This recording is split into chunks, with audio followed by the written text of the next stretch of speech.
तो hello everyone. तो भाई हम लोग आ गए हैं वापस आपके साथ इंपॉर्टेंट क्वेश्चन की सीरीज में।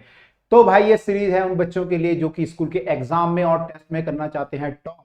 तो उन बच्चों के लिए भी है भाई, और जो जेई और नीट में पढ़ना चाहते हैं उनके लिए भी है। जो जेई और नीट वाले बच्चे हैं उनका भी मेन प्रॉब्लम होता है न्यूमेरिकल। तो भाई ये सीरीज उन्हीं बच्चों के लिए है जो न्यूमेरिकल में फंसते हैं, जो कहते हैं सर थ्योरी तो हमने बहुत पढ़ ली लेकिन ये न्यूमेरिकल नहीं होते, या फिर हम न्यूमेरिकल जो टीचर कराते हैं वो हो जाते हैं लेकिन फिर बाकी भी न्यूमेरिकल नहीं हो पाते।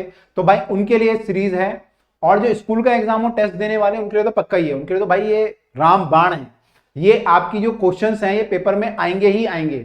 ये क्वेश्चन पेपर में आते हैं, वो क्वेश्चन हम लोगों ने कलेक्ट किए हैं सारी बुकों से जो आपके एग्जाम में आते रहते हैं। तो भाई मेरा नाम है भारत भूषण और आप देख रहे हैं आपका अपना चैनल केल्विन। तो हम लोग स्टार्ट कर रहे हैं इंपॉर्टेंट क्वेश्चन की सीरीज में आज का वीडियो, जिसमें कि हम डिस्कस करने वाले हैं एडवांस क्वेश्चन ऑफ टॉर्क। तो पिछली बार वीडियो में हम लोगों ने टॉर्क के बेसिक क्वेश्चन पढ़े थे, टॉर्क क्या होता है, कैसे इसको क्लॉकवाइज एंटी क्लॉकवाइज कैसे निकालते हैं, और बाकी सब चीजें हमने उसमें देखी थी। तो अगर आपने वो वीडियो नहीं देखी है तो पहले वो वीडियो जरूर देख लें ताकि आपको ये वीडियो ज्यादा अच्छे से समझ में आए। समझ में तो आ जाएगी लेकिन अच्छे से तब आएगी अगर पुरानी वाली वीडियो के भी क्वेश्चन करोगे। और भाई जैसे मैंने आपको हमेशा बोलता हूं कि हर वीडियो में आप लोगों को क्वेश्चन जो है खुद करना है, वीडियो को स्टॉप करके पहले क्वेश्चन को खुद सॉल्व करना है, उसके बाद वीडियो का सॉल्यूशन जो है आपको सॉल्यूशन जो मिलेगा वो आपको देखना है, तभी आपको मैक्सिमम बेनिफिट मिल पाएगा। तो स्टार्ट करते हैं आज की वीडियो। आज हम करने वाले हैं टॉर्क के एडवांस क्वेश्चन जो कि थोड़ा एप्लीकेशन बेस्ड क्वेश्चन है। तो देखते हैं पहला क्वेश्चन क्या है। पहला क्वेश्चन है कि metre stick is balanced on a knife edge at the centre when the two coins each of mass 5 gram are put one on the top of the other at the 12 centimeter mark, the stick is found to be balanced at 45 centimeter. What is the mass of the meter stick? तो आपको दिया हुआ है कि एक आपके पास metre stick है। Metre stick मतलब 1 मीटर का छड़ी है, डंडा है, लकड़ी है। ठीक है, तो मीटर स्टिक हमारे पास है 1 मीटर की। अब जो है इसको हमने बैलेंस किया नाइफ एज पे, बिल्कुल एक मतलब जो है चाकू की धार पे हमने इसको जो है खड़ा कर दिया इसे। ठीक है, चाकू की धार पे। क्या बात है। तो ऐसा हमने इसको नाइफ एज पे कर दिया। Okay, eight the centre, centre पे किया तो क्या हुआ, ये ऐसे ही रहेगा सेंटर पे अगर है तो। ठीक है, सेंटर पे क्या होगा, ये ऐसे अपनी जगह पे रहेगा। अब क्या हुआ, दो कॉइन आपने रखे 5 ग्राम के, one on the top of other at 12 centimetre mark. तो उसमें मार्क होगा, जैसे मान लो 0 है, 1 है, 2 है, 3 4 5 6 7, यहाँ पे 100 सेंटीमीटर फाइनली होगा। तो ये 100 सेंटीमीटर की रॉड है क्योंकि, तो उसमें मार्क होंगे। तो आपने 12 सेंटीमीटर पे दो क्वाइन रखे, दो सिक्के उस पे रखे 5-5 ग्राम के। तो वे अब क्या हो रहा है, अगर दो सिक्के यहां पे रखोगे तो नीचे गिर जाएगी।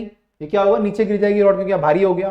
तो अब जो बैलेंस पॉइंट है वो बीच में नहीं आएगा, पहले तो बीच में आ रहा था 50 पे। अब लेकिन बैलेंस पॉइंट कहां पे आ रहा है, अब आ रहा है 45 सेंटीमीटर पे हमारा बैलेंस पॉइंट आ रहा है। तो हमारा बैलेंस पॉइंट जो आ रहा है वो 45 सेंटीमीटर पे है। तो इसका जो बैलेंस पॉइंट है अब जो है 45 सेंटीमीटर पे है, यानी ये जो रॉड है यहाँ पे नाइफ एज पे ये 45 सेंटीमीटर पे बैलेंस हो रही है। ठीक है, और यहाँ पे क्या रखा है हमने, दो क्वाइन रखे हुए 12 सेंटीमीटर के मार्क पे। ठीक है, आपको बताना है, अब आपको क्या बताना है, आपको बताना है कि इसका मास कितना है, what is the mass of metre stick. तो एक क्वाइन आपके जो है 5 ग्राम के दो क्वाइन है, तो 5 इंटू 10, 2 मतलब 10 ग्राम आपने यहाँ मास रखा हुआ है। 5 इंटू 2 मतलब 10 ग्राम का मास यहाँ पे हमने रखा हुआ है। ओके, अब जो है अगर ये मीटर स्टिक बैलेंस हो रही है, देखो बैलेंस होने के लिए किसी भी चीज को इक्विलिब्रियम में आने के लिए दो तरह के इक्विलिब्रियम होते हैं। एक होता है ट्रांसलेशनल इक्विलिब्रियम और एक होता है रोटेशनल इक्विलिब्रियम। ट्रांसलेशन का मतलब कोई बॉडी मूव नहीं कर रही, चल नहीं रही, उसे बोलते हैं ट्रांसलेशन इक्विलिब्रियम। तो कब आता है, जब फोर्स आपका जीरो होता है, नेट फोर्स अगर बॉडी पे जीरो होगा तो ट्रांसलेशन इक्विलिब्रियम होगा। रोटेशनल इक्विलिब्रियम कब होता है, कोई चीज रोटेट कब करती है, उसमें टॉर्क लगता है। तो रोटेशनल इक्विलिब्रियम कब होगा, जब उस पे टॉर्क जीरो होगा। अब यहां पे क्या है, यहां पे आपका ये बॉडी रुकी हुई है तो उसका फोर्स भी जीरो है और टॉर्क भी जीरो है। ठीक है, अच्छा तो यहाँ पे टॉर्क का यूज हमें करना पड़ेगा। टॉर्क का यूज कैसे करेंगे, देखो उसमें टॉर्क क्या क्या लग रहा है। ये 1 मीटर की स्टिक है, थोड़ा सा बड़ा बनाते हैं, 1 मीटर की स्टिक है यहाँ पे, और 45 सेंटीमीटर पे ये जो है बैलेंस हो रही है। ये क्या हो रहा है, 45 सेंटीमीटर पे जाके बैलेंस हो रही है। क्या हुआ, स्टिक गायब हो गई। ओके, तो ये जो स्टिक है हमारी ये 45 सेंटीमीटर पे जो है हमारी बैलेंस हो रही है। तो ये 45 सेंटीमीटर है। अब इस पे कौन कौन सा फोर्स लग रहा है, देखो यहाँ पे कॉइन का फोर्स है नीचे, कितना होगा कॉइन का फोर्स, 10 ग्राम के कॉइन है तो 10 ग्राम ले लें, अगर बाय 1000 कर लेते, चलो 10/1000 इंटू जी, 10/1000 इंटू जी हो जाएगा फोर्स।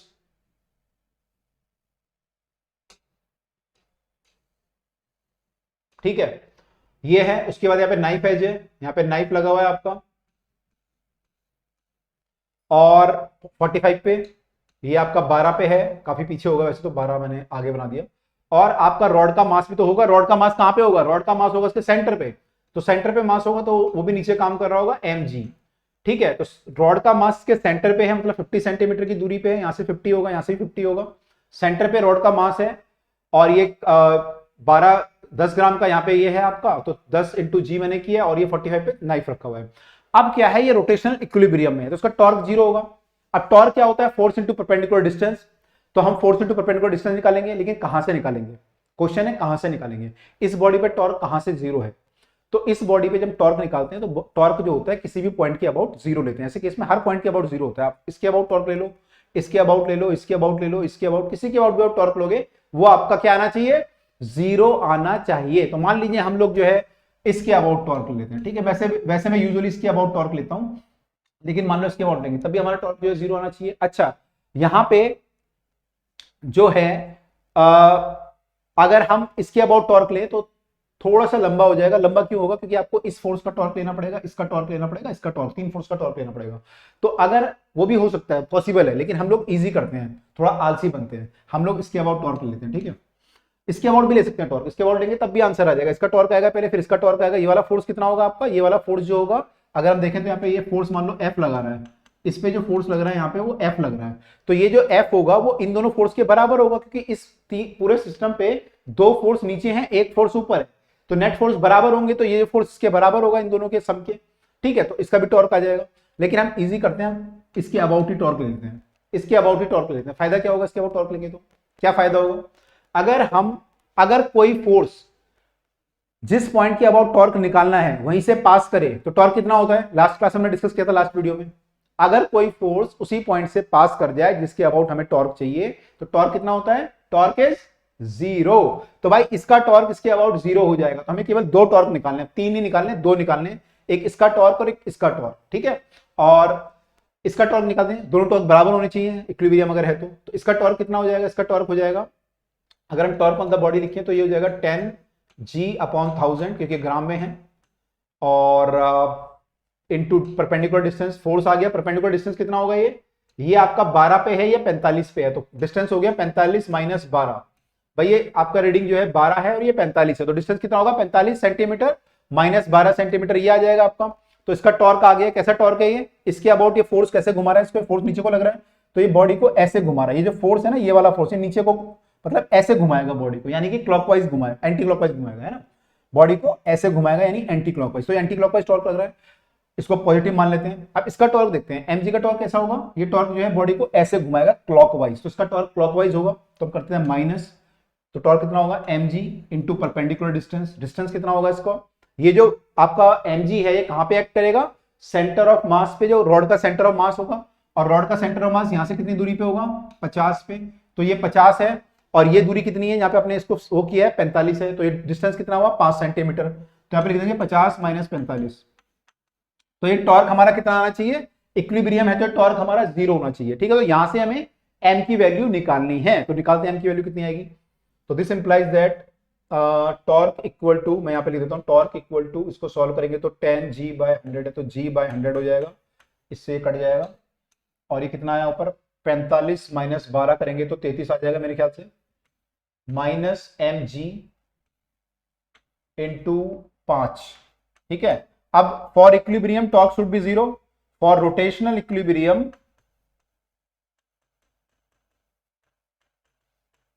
टॉर्क इज 0, तो दिस इंप्लाइज दैट, अगले पेज पे कर लेते हैं, दिस इंप्लाइज दैट टॉर्क हमारा कितना था, वो था हमारा टॉर्क, ये था टॉर्क सॉरी, तो कितना है ये, this implies that 33g/100 minus mg into 5 mg equal to 0। अब यहाँ पे क्या है, g को कॉमन लेके काट सकते हैं, g हटा दो यहाँ से, तो ये कितना आया 33/100 इक्वल टू 5m, तो m का वैल्यू कितना आ रहा है यहाँ से, अगर आप सॉल्व करोगे तो 33/500, ये आपका किलोग्राम में आ रहा है, क्योंकि हमने सारी यूनिट किलोग्राम में ली है। ठीक है, तो किलोग्राम में आ रहा है, अगर आप इसको लिखें तो 66/1000 कर सकते हैं, ऊपर नीचे 2 से मल्टीप्लाई किया तो ये आपका मास आया इतना किलोग्राम, यानी कि 0.066 किलोग्राम।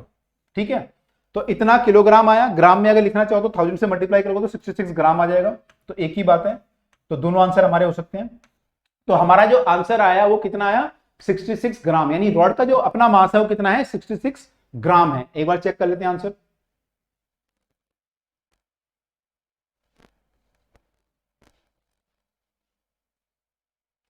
यस, रॉड का जो मास है वो 66 ग्राम है, करेक्ट है।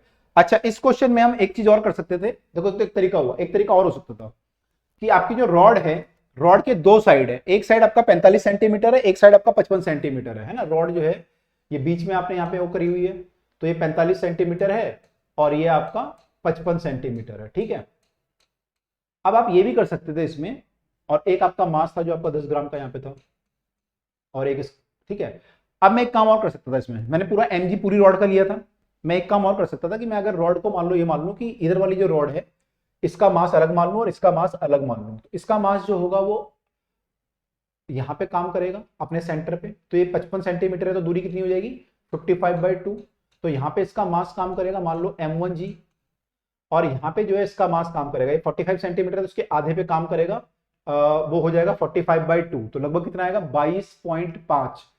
ये 12 पे था और ये जो आएगा 22.5 पे आपका m2g आएगा। m2g कहाँ पे आएगा, 45/2 पे। समझ गए पूरा। ये रॉड मैंने पूरी रॉड ली, पूरी रॉड का जो लेंथ है 45 सेंटीमीटर है, यहाँ पे 45 के आधे पे सेंटर ऑफ मास होगा इसका, तो m1g यहाँ पे एक्ट करेगा। मैंने इसको m1g मान लिया, इसको m2g मान लिया। ठीक है, और ये पूरी रॉड 55 सेंटीमीटर की है, उसका सेंटर पे काम करेगा। अब ये क्या हो रहा है, रॉड को रोटेट कर रहे हैं, तो देखो यहाँ पे 3 फोर्स हो गए, एक फोर्स ये, 2 फोर्स ये, 3 बल्कि 4 फोर्स हो गए, एक फोर्स इसका भी होगा और एक फोर्स ये, 4 फोर्स है। अब इसके अबाउट अगर मैं टॉर्क लूं दोबारा, तो इसके अबाउट ये 2 फोर्स जो है इसको रॉड को घुमा रहे हैं एंटी क्लॉकवाइज, और ये वाला फोर्स घुमा रहा है क्लॉकवाइज। तो इनका टॉर्क आपस में बराबर होना चाहिए। तो टॉर्क बराबर कैसे होगा, अगर मैं इसका टॉर्क लूं, 10 वाले का टॉर्क कितना आएगा, 10 वाले का डिस्टेंस हमारा यहां से अगर मैं ग्राम में लिखूं तो 10 इंटू जी इंटू डिस्टेंस कितना हो जाएगा, ये तो 12 है और ये 45 है, 33 आया था ये, है ना। ये डिस्टेंस कितना आया था यहाँ से, 33, क्योंकि पूरा 45 है, ये 12 है तो 33 आएगा। ठीक है, अब इसका भी टॉर्क लेना पड़ेगा m2g का। m2g का टॉर्क कितना हो जाएगा, plus m2g into distance, distance कितना होगा, ये 45/2 है तो ये भी 45/2 हो जाएगा भाई, ये बीच में है ना बिल्कुल, तो ये 45/2 है तो ये भी 45/2 होगा। अब ये टॉर्क किसके बराबर होगा, इसके टॉर्क के बराबर। ये टॉर्क कितना होगा, m1g इंटू डिस्टेंस कितना होगा, 55/2, तो ये आपस में बराबर होंगे। ठीक है, तो यहां से मुझे m की वैल्यू निकालनी है, m मतलब m1 प्लस m2 निकालना है। ठीक है, अच्छा यहां पे एक चीज और देखिएगा कि अगर मान लीजिए पूरी रॉड का मास m है, तो हम बोल सकते हैं कि 100 सेंटीमीटर का मास m है, तो 1 सेंटीमीटर का मास m/100 है। तो आप 45 सेंटीमीटर का मास भी लिख सकते हैं और 55 सेंटीमीटर का मास भी लिख सकते हैं। 45 सेंटीमीटर का मास कितना हो जाएगा रॉड का, वो हो जाएगा 45 m/100, और जब 55 सेंटीमीटर की रॉड होगी ये वाला पार्ट, उसका मास कितना होगा, 55 m/100, where m is the mass of the complete rod. तो यहां पे हम लोग जब m2 वैल्यू पुट करेंगे तो m2 की वैल्यू हो जाएगी 45/100m, ये पूरा कंप्लीट मास है, इंटू 45/2, तो डिस्टेंस है ही आपका। और यहाँ पे क्या हो जाएगा, यहाँ पे हो जाएगा 55/100 इंटू m, और डिस्टेंस आपका 55/2 है, तो प्लस m 10g इंटू 33। इसको सॉल्व करेंगे तो हमारा आंसर अब भी आना चाहिए सेम। तो एक बार देखते हैं सेम आता है नहीं आता। ठीक है, तो आज फिजिक्स की परीक्षा है, देखते हैं फिजिक्स के कंसेप्ट कितने सही हैं। अगर हम कंसेप्ट से चलते हैं तो आंसर आता है या नहीं आता है, देखते हैं।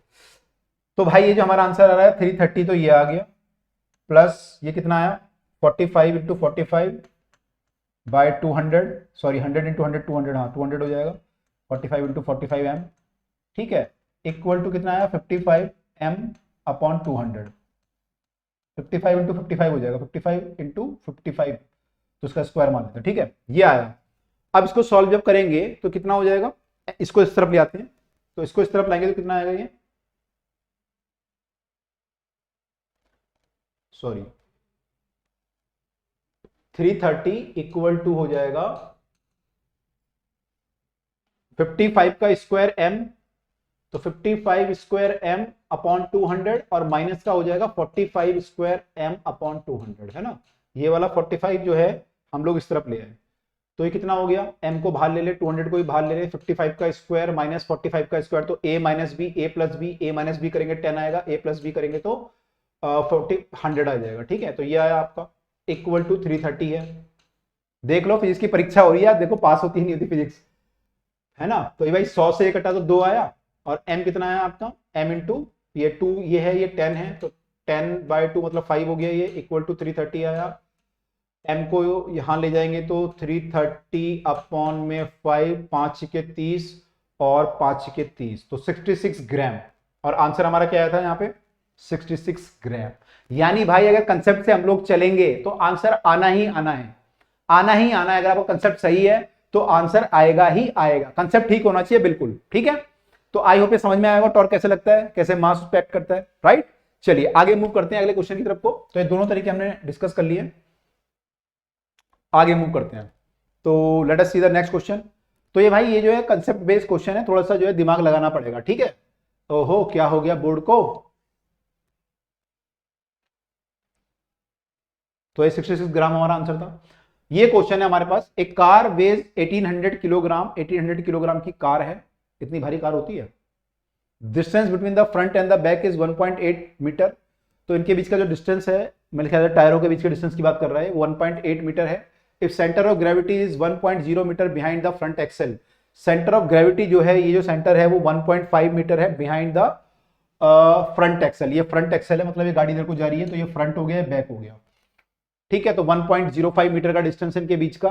तो आपको क्या बताना है, आपको बताना है force exerted by the ground on each wheel, front end back wheel. तो आपको बताना है ग्राउंड इस पे कितना फोर्स लगा रहा है। ओके, देखिए ये गाड़ी है, ये गाड़ी है, ठीक है। और इस गाड़ी पे जो है दो जो व्हील है, इन पे फोर्स मान लो नीचे से लग रहा होगा N1 और N2। ठीक है, N1 और N2 फोर्स लग रहा होगा, या इसको N1 मान लो फ्रंट वाले को, बैक वाले को N2 मान लो। ठीक है, ये फ्रंट है, ये बैक है।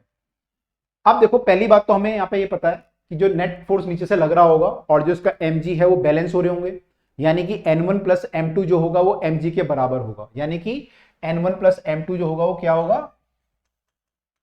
mg के बराबर। mg मतलब 1800 किलोग्राम की थी ना ये, इंटू जी। एक तो हमें ये पता है, ठीक है। तो ये एक इक्वेशन तो हमें पता है, वैसे भी बिना इस चैप्टर को पढ़े हमें पता थी इक्वेशन। लेकिन एक इक्वेशन में दो वेरिएबल है, तो इससे हम N1 N2 तो नहीं निकाल सकते, क्योंकि दो वेरिएबल है, एक इक्वेशन है। तो हमें एक और इक्वेशन चाहिए होगी, तो वो कैसे निकालेंगे। ये इक्वेशन हमने जो बनाई है, हमने इसका ट्रांसलेशन इक्विलिब्रियम देखा है कि ये बॉडी जो है इक्विलिब्रियम में है, ये बॉडी ना तो नीचे आ रही है ना ऊपर जा रही है, तो ट्रांसलेशन इक्विलिब्रियम है इसका। ऐसे इसका एक रोटेशन इक्विलिब्रियम भी होगा, ये बॉडी रोटेट नहीं कर रही क्योंकि, तो इसका रोटेशन इक्विलिब्रियम भी होगा। अगर ये रोटेशन इक्विलिब्रियम में है तो क्या जीरो होना चाहिए, टॉर्क। अब टॉर्क हमारा जीरो होना चाहिए, ये हमने क्या देखा, हमने कहा फोर्स जीरो है, तो उससे हमारा ये आया। अब टॉर्क जीरो अगर होगा तो उससे क्या निकल के आएगा, पहले तो फोर्स जीरो करते हैं वैसे, लेकिन चलो यहां पर लिख देते हैं। अगर मैं टॉर्क को जीरो कर दूं तो टॉर्क जो है हम किसी पॉइंट के अबाउट लेते हैं, तो मान लो मैं इसका सेंटर के अबाउट ही टॉर्क मान लेता हूं, जो सेंटर ऑफ ग्रेविटी है उसके अबाउट टॉर्क लेते हैं। तो कौन कौन सा फोर्स यहाँ पे टॉर्क लाएगा, तीन फोर्स है यहाँ पे, एक तो mg है, एक N1 है, एक N2 है। अगर मैं इसके अबाउट टॉर्क लगाऊंगा लूंगा तो क्या होगा, किसका टॉर्क आएगा किसका नहीं आएगा। तो आपको पता है कोई भी फोर्स अगर अपने उस पॉइंट से पास होता है, इसके अबाउट हम टॉर्क लेते हैं, तो टॉर्क क्या आता है, जीरो आता है। तो भाई इसका टॉर्क तो नहीं आएगा, तो टॉर्क किसका आएगा, टॉर्क आएगा N1 का और N2 का।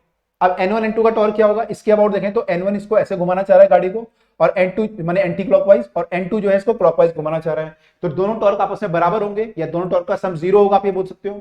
तो हम बोल सकते हैं कि N2 into perpendicular distance, N2 का परपेंडिकुलर डिस्टेंस कितना होगा, यहाँ पे ये दूरी कितनी होगी, ये दूरी कितनी है 1.05 है, तो ये कितनी हो जाएगी 1.8 है पूरा, तो 1.8 में से 1.05 घटाएंगे, तो N2 इंटू 1.8 माइनस 1.05, ये टॉर्क आया क्लॉकवाइज।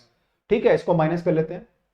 और एंटी क्लॉकवाइज टॉर्क कितना आया, एंटी क्लॉकवाइज टॉर्क आया N1, आप इक्वल भी लिख सकते हो कि N1 इंटू दिस कितना आया, N1 इंटू 101.05, ये कितना आना चाहिए, जीरो। ये क्लॉकवाइज, एक क्लॉकवाइज टॉर्क है, एक एंटी क्लॉकवाइज, ये एंटी क्लॉकवाइज है, क्लॉकवाइज है, दोनों का सम जीरो होना चाहिए। ठीक है, आप दोनों को इक्वेट भी कर सकते हो, मतलब N1 into this equal to N2 into this, ऐसा भी लिख सकते हैं। तो इससे क्या है, इससे हमारा आ जाएगा N1 इंटू, इसको मैं अगर यही रहने दूं तो ये हो जाएगा N1 into 1.05 equal to N2 into, इधर जाके ये हो जाएगा 0.75, 1.8 में से ये तो 0.75 और प्लस का हो जाएगा इधर जाके, तो ये हो गया 0.75। तो ये रिलेशन आया। तो दो रिलेशन है हमारे पास, एक तो ये रिलेशन है जो हमने रोटेशनल इक्विलिब्रियम से निकाला है, और एक ये रिलेशन है जो हमने ट्रांसलेशनल इक्विलिब्रियम से निकाला है।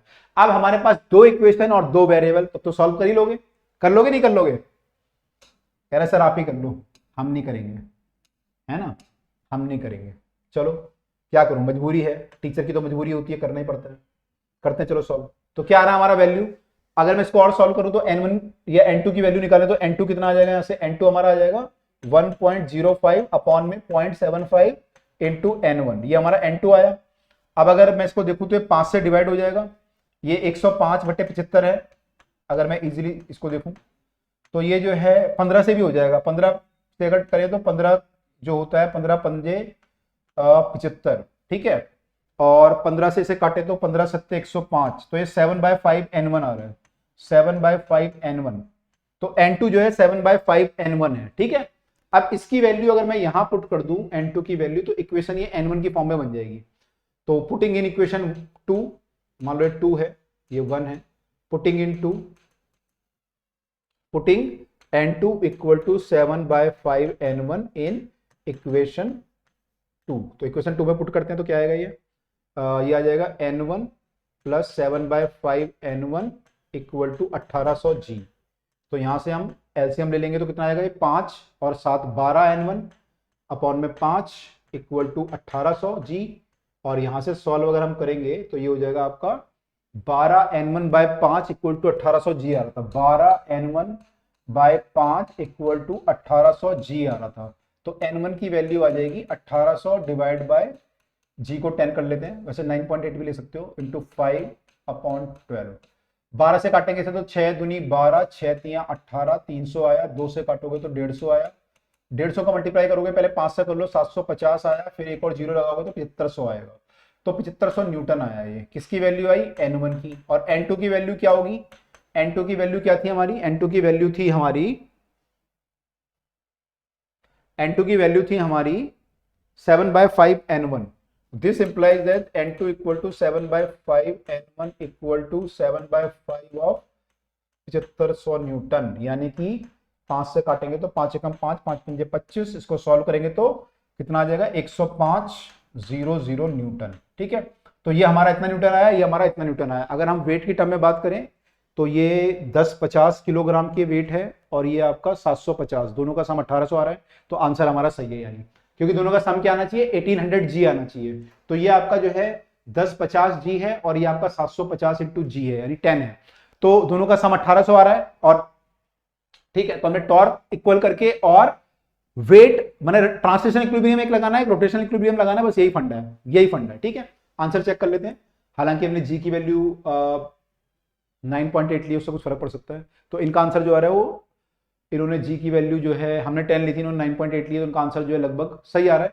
हमारा 105 आ रहा है यहाँ पे इनका, और 7500 आ रहा है इनका, इतना आ रहा है, ठीक है। तो आप कर सकते हैं, जी की वैल्यू 9.8 पुट करेंगे तो आंसर हमारा ये भी आ जाएगा, ठीक है। तो आई होप कंसेप्ट आपका क्लियर हुआ, कंसेप्ट क्लियर हुआ, translational equilibrium, rotational equilibrium, 9th वाला क्वेश्चन और ये वाला क्वेश्चन जो किया क्लियर हुआ, ठीक है। इस क्वेश्चन को एक बार दोबारा भी करना है, खुद भी करना है, तभी आपको क्लियर होगा, राइट।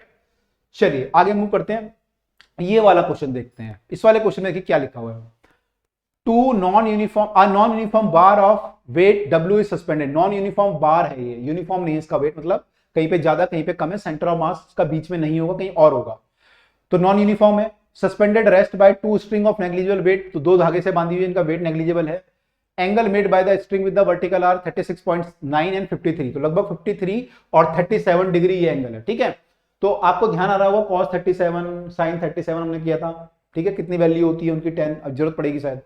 तो the bar is 2 metre long, bar की लंबाई 2 मीटर है, डायग्राम भी बना हुआ है। Calculate the distance D of the centre of gravity from the bar from the left, तो आपको ये बताना है कि इसका सेंटर ऑफ ग्रेविटी यहाँ पे डब्ल्यू एक्ट कर रहा है, वो यहां से लेफ्ट एंड से कितनी दूरी डी कितना है, ये वाला डी हमें निकालना है, ये वाला डी क्या करना है, हमें निकालना है, ठीक है।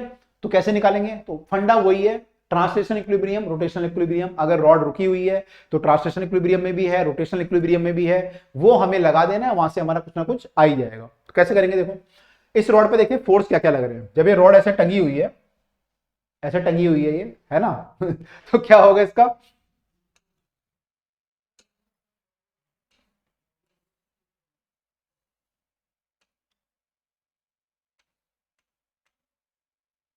तो इसका क्या होगा, देखो W है आपका, इस पे फोर्स क्या क्या लग रहा है, तो W नीचे लग रहा है तो दिखाई रखा है इन्होंने, उसके अलावा इस पे यहाँ पे एक फोर्स लग रहा है जो धागा ये वाला लगाएगा, इसको हम बोलेंगे टेंशन फोर्स, T2 मान लेते हैं, इधर वाले को T1 मान लेते हैं।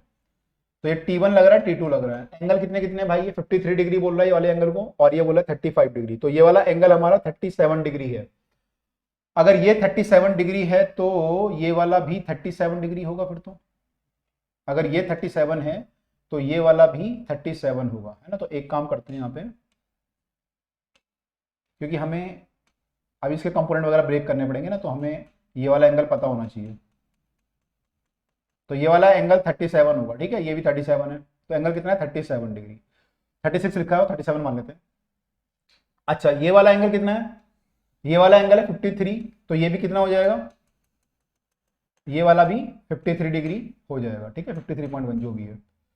ओके चलिए ठीक है। अब देखो इस पे जो फोर्स लग रहा है T1 लग रहा है इधर को और T2 लग रहा है इधर को, तो इन फोर्स के दो कंपोनेंट होंगे, एक तो वर्टिकल कंपोनेंट, एक होगा हॉरिजॉन्टल कंपोनेंट। इसका जो मैं वर्टिकल कंपोनेंट बनाऊंगा T1 का, पहले T1 को देखते हैं। T1 का वर्टिकल कंपोनेंट क्या होगा, T1 cos थीटा, अगर ये एंगल थीटा है, थीटा हमें पता है, तो T1 cos थीटा वर्टिकल होगा, इधर को क्या हो जाएगा T1 cos थीटा, यानी इसका कंपोनेंट होगा इधर को T1 cos थीटा, किसी और कलर से लिख देते हैं, ब्लैक से लिखते हैं, T1 cos थीटा,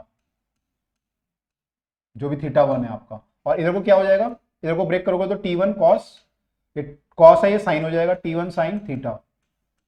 अच्छा ऐसे T2 को ब्रेक करेंगे तो T2 का ऊपर की तरफ क्या हो जाएगा, T2 cos थीटा 2, थीटा 2 मतलब ये 53 वाला, और इधर को क्या हो जाएगा T2 sin थीटा 2, ठीक है। तो इस बॉडी पे तीन फोर्स काम कर रहे थे, एक तो वेट नीचे, एक टेंशन और टेंशन। तुमने क्या किया, टेंशन को हमने ब्रेक कर दिया, तो अब हमारे फोर्स 5 हो गए, इसके दो, इसके दो, इसके दो।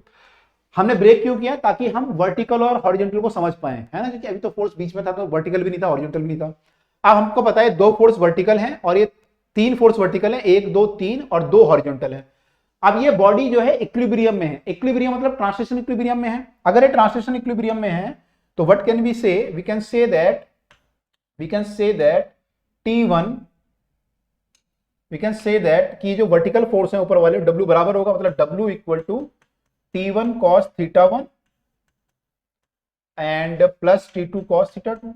भाई जो ऊपर फोर्स लग रहा है और जो नीचे लग रहा है वो आपस में बराबर होंगे, ठीक है। दूसरा हम क्या बोल सकते हैं कि ये वाले फोर्स भी बराबर होंगे, क्योंकि रॉड ना तो यहां जा रही ना यहां जा रही, मतलब दोनों फोर्स बराबर हैं। तो ये आपका आया Fy को जीरो करके, सिग्मा Fy जीरो करके ये आया, और सिग्मा Fx अगर मैं जीरो करूंगा तो उससे क्या आएगा, this implies that T1 sin theta 1 equal to T2 sin theta 2, ये थीटा 2 होगा, 3 लिख दिया मैंने, 3 तो है ही नहीं यहाँ पे, 2 है, T2 sin थीटा 2। तो ये इक्वेशन आई, ठीक है। अब W पता है क्या हमें, W पता है हमें क्या, यहाँ पे W इक्वल टू लिखा था हमने, तो वेट W ही लिखा है, ओके ठीक है।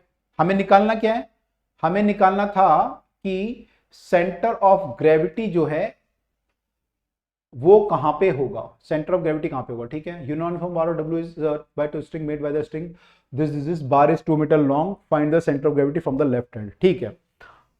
तो अभी तो डिस्टेंस कहीं पे भी नहीं आया, अभी तो केवल यही आया, तो हम एक डिस्टेंस की इक्वेशन भी बनाते हैं, तो हमें डिस्टेंस का भी यूज करना पड़ेगा। तो डिस्टेंस की इक्वेशन जब बनाएंगे तो कैसे बनाओगे, तो डिस्टेंस की इक्वेशन बनाने के लिए हम लोग एक काम करते हैं, हम लोग टॉर्क का यूज करते हैं, क्योंकि हमने ट्रांसलेशन इक्विलिब्रियम तो कर लिया, रोटेशनल नहीं करा अभी। रोटेशन इक्विलिब्रियम अगर हम करें तो किसी के अबाउट हम ले सकते हैं टॉर्क, तो हम यूजुअली इसके अबाउट ले लेते हैं टॉर्क। अगर मैं इस पॉइंट के अबाउट टॉर्क लूंगा तो देखो कौन कौन से फोर्स यहां से पास कर रहे हैं, एक तो W तो पास कर ही रहा है, उसके अलावा आप देखोगे तो ये वाला फोर्स भी यहां से पास कर रहा है, T1 जो है ना, ये इस फोर्स का वेक्टर भी इसे पास कर रहा है और ये वाला फोर्स भी इसे पास कर रहा है, तो इसका टॉर्क जीरो हो गया। तो इसका टॉर्क जीरो, इसका टॉर्क जीरो, इसका जीरो, केवल टॉर्क किसका आएगा, एक तो इसका टॉर्क आएगा और एक इसका टॉर्क आएगा। Are you getting the point, 5 force हैं, 5 में से 1 2 3 यहीं से पास कर रहे हैं और 2 फोर्स हमारे टॉर्क देंगे। कैसा टॉर्क देंगे इसके अबाउट, ये देखो ये आपका देगा क्लॉकवाइज टॉर्क, ये इस रॉड को क्लॉकवाइज घुमाना चाह रहा है, और इसके अबाउट आप देखोगे तो ये वाला फोर्स अगर आप यहां से पकड़ के घुमाओ इसे तो ये एंटी क्लॉकवाइज घुमाना चाह रहा है, तो दोनों टॉर्क आपस में बराबर होंगे। तो we can write that taking the torque about centre of mass, या अबाउट W बोल दो, सेंटर ऑफ मास है जो भी है इसका, equal to 0 implies that T1 cos theta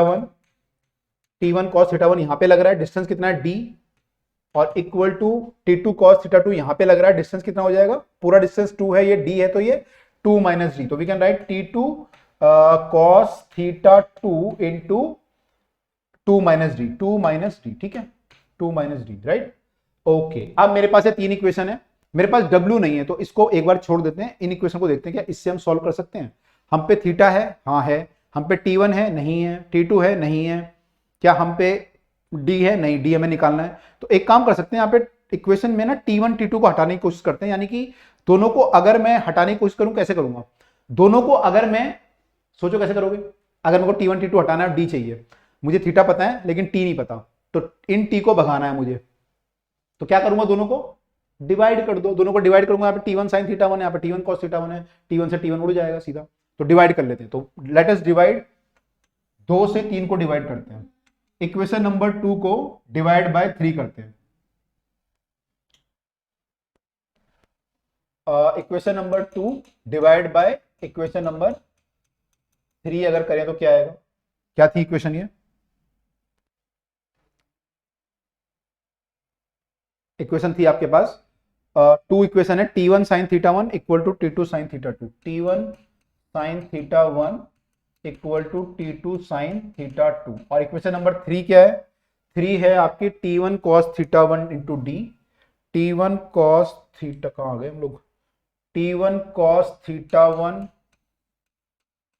into D equal to T2 cos theta 2 into, वहां से डिस्टेंस है 2 माइनस डी, है ना, ये था ना, इसको डिवाइड करना है, डिवाइड करेंगे तो भाई T1 तो गया, ये तो गए हो, अब क्या है, साइन बाय कॉस करेंगे तो टेन आ जाएगा, टेन थीटा 1 अपॉन में डी इक्वल टू टेन, ये थीटा 2 हो जाएगा, थीटा 2 अपॉन में 2 माइनस डी, ये आ गया, हमें डी चाहिए बेसिकली, तो डी निकालने के लिए हम लोग इसको क्या करते हैं, ऐसे कर लेते हैं कि 2 माइनस डी अपॉन में डी, इसको मैं वहां ले गया, इसको नीचे ले आएंगे तो टेन थीटा 2 अपॉन में टेन थीटा 1, ठीक है, तो ये हो जाएगा 2 by D minus 1 equal to tan theta 2 upon में टेन थीटा, वैल्यू पुट कर लेते हैं टेन थीटा 2 और थीटा 1 की, ठीक है, पहले थीटा 2 क्या था हमारा, थीटा 1 क्या था, थीटा 2 हमारा था 53 वाला और थीटा 1 है 37, ठीक है, थीटा 1 37 वाला है, 37 जो ट्राइंगल बनता है 37 और 53 वाला, वो आपका होता है 3 4 5 वाला ट्राइंगल, मतलब ये 3 होगा छोटे वाले के एंगल के सामने छोटी साइड, बड़े वाले के सामने बड़ी साइड, और हाइपोटेनियस 5 का, तो 3 4 5 ट्राइंगल आपको ध्यान रखना, ये होता है। अब यहां पे अगर मैं टेन थीटा 2, मतलब थीटा 2 मेरा था 53 डिग्री, अगर उसकी वैल्यू पुट करूं, 53 था ना टेन, हाँ थीटा 2 53 था, तो 53 की वैल्यू अगर पुट करूंगा टेन की तो क्या आएगी, परपेंडिकुलर बाय बेस यानी 4/3, तो ये भाई 4/3 हो जाएगा, और ये कितना हो जाएगा 37 वाला, 37 वाला हो जाएगा 3/4, ठीक है जी, तो ये हो जाएगा जनाब 2d माइनस 1 इक्वल टू, इसको करेंगे तो 16/9 आ जाएगा, 1 को यहां ले आते हैं, तो 2/d इक्वल टू 16/9 प्लस में 1 यानी कि 25/9, और d की वैल्यू यहां से आ जाएगी 9 दूनी 18 अपॉन में 25, तो ये आ गया 18 अपॉन में 25, इसको सॉल्व करना है, तो इसको डिवाइड कर सकते हो, या फिर मैंने आपको एक तरीका और बताता, एक बार आपको ध्यान होगा क्वेश्चन से हमने कि भाई 25 है ना नीचे, तो 100 बना लो उसे, 4 से मल्टीप्लाई कर लो, तो कितना आ गया ऊपर 72 अपॉन में 100, और 72 अपॉन में 100 क्या होता है, 2 पॉइंट हटाओ तो 0.72 मीटर, तो डी हमारा कितना आ गया 0.72 मीटर, यानी ये डिस्टेंस पूछा था यहां से वो है 0.72 मीटर, और बाकी डिस्टेंस आपका हो जाएगा 1.28 मीटर, है ना, इधर का डिस्टेंस हो जाएगा 1.28, तो हमें डी पूछा था, find the distance of the D, तो ये ऐसे करके आ गया, क्लियर हुआ ये, ठीक है, तो हमें क्या करना है, ट्रांसलेशन इक्विलिब्रियम लगाना है, बेसिकली रोटेशनल इक्विलिब्रियम लगाना है, और बाकी तो भाई आपका इक्वेशन का वो है खेल कि आप कितने, आपने जितनी प्रैक्टिस करोगे उतना आपको समझ में आएगा, कब डिवाइड करना है, कब मल्टीप्लाई करना है, और ये ट्राइंगल वाइंगल वाले सब आप क्वेश्चन करोगे ना, सब भाई मस्त होने वाला है, बस करते रहो बस, हार नहीं माननी।